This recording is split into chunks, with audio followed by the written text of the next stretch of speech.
14 मई 1657 माँ साई भोसले एक बच्चे को जन्म दिए। छत्रपति शिवाजी महाराज अपने उस बेटे का नाम संभाजी भोसले रखे। किसे पता था कि एक दिन वही बच्चा संभाजी महाराज बनेगा और विदेशी आक्रमणकारियों की रातों की नींद उड़ा देगा।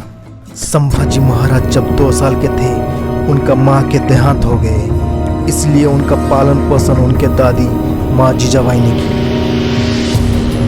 13 साल में वो 13 भाषाएं सीख चुके थे और 13 भाषाओं में बहुत सारे किताबें भी लिख चुके थे। सिर्फ पढ़ाई में ही नहीं, घुड़सवारी, तीरंदाजी, तलवारबाजी, बॉडी बिल्डिंग, ये सब में भी वो माहिर थे। बुद्धि और बल दोनों के अद्भुत मिश्रण थे संभाजी महाराज। फिर केवल 16 साल की उम्र में ही अपना पहला युद्ध रामनगर का जीत लिए। ये सिलसिला चलता रहा। संभाजी महाराज उज्जैन के कवि कलश को अपना सलाहकार यानी एडवाइजर के रूप में नियुक्त किए थे। जब वो 23 साल के थे 1681 में पिता छत्रपति शिवाजी महाराज के देहांत हो गया और वो टूटे नहीं। तब औरंगाबाद में औरंगजेब का सबसे बड़ा किला था। संभाजी महाराज एक ही बार में वो किले को जीत लिए और सारे संपत्ति मराठा सेना बनाने में लगा दिए। ये हार औरंगजेब बर्दाश्त नहीं कर पाया।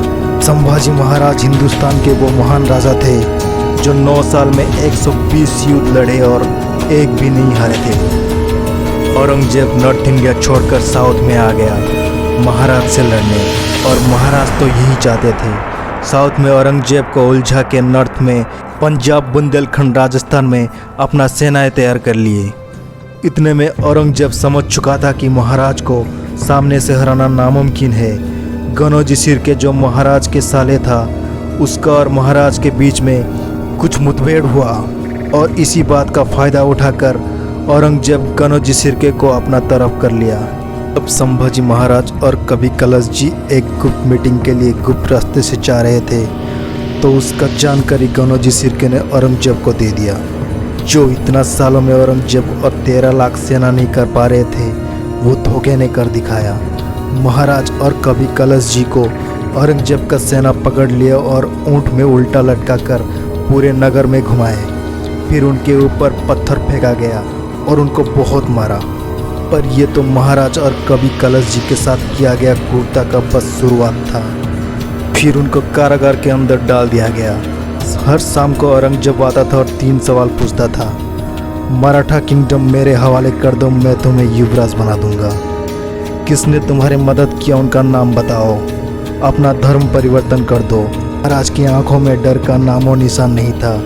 वो बेखौफ होकर बोले, मैं अपना जमीन तुम्हें नहीं दूंगा और इस बार चाहे तो मुझे मार भी दो, लेकिन मैं अपना धर्म में दोबारा पैदा लूँगा। फिर औरंगजेब के सैनिक महाराज और कवि कलश जी के जुबान काट दिए, आंखों में खोलती हुई आयरन रोड घुसा दिए, सारे नाखून उखाड़ दिए, सारे उंगली काट दिए। हर दिन थोड़ा थोड़ा खाल उतारते रहे।